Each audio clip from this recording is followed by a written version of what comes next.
Hello అందరికీ, ఎలా ఉన్నారు? బాగున్నారా? ఇవేంటో తెలుసా? జాక్ ఫ్రూట్ అండి, అంటే పనసకాయి. మా అమ్మ వాళ్ళ సిస్టర్, అంటే మా పిన్ని ఊరు నుంచి తెచ్చి ఇచ్చారన్నమాట. చూస్తే అది పండైంది అనుకున్నాం, కానీ అది పచ్చిగానే ఉంది. సరే, అంత దూరం నీకు తెచ్చిచ్చారు కదా, వేస్ట్ ఎందుకు చేయడం అని చెప్పేసి చిప్స్ చేద్దామని రెడీ చేసుకున్నా. ముందుగా సన్నగా కట్ చేసుకుని పెట్టుకోవాలి. ఆ తర్వాత ప్యాన్లో ఆయిల్ వేసేసుకుని హీట్ అయిన తర్వాత మనం సన్నగా కట్ చేసుకున్నాం కదా జాక్ ఫ్రూట్, దాన్ని వేసేసుకుని ఫ్రై చేసేసుకోవాలి. బాగా గోల్డెన్ కలర్ వచ్చేంత వరకు ఫ్రై చేసేసుకోవాలి. ఒక 20 to 25 minutes పడుతుంది. చూడండి, ఇలా వచ్చేయాలి కలర్కు.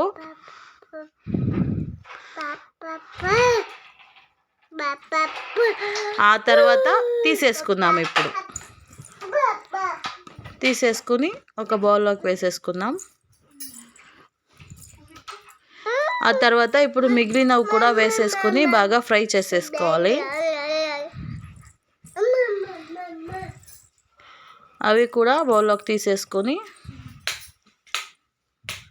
చూడండి, ఇలా రెడీ చేసుకున్న తర్వాత కొద్దిగా పసుపు, కొంచెం కారం, కొంచెం గరం మసాలా, సాల్ట్ వేసేసుకుని బాగా మిక్స్ చేసేసుకోవాలి. చేసేసుకుని ఒక ప్లేట్లోకి తీసేసుకుంటే జాక్ ఫ్రూట్ చిప్స్ రెడీ తినడానికి.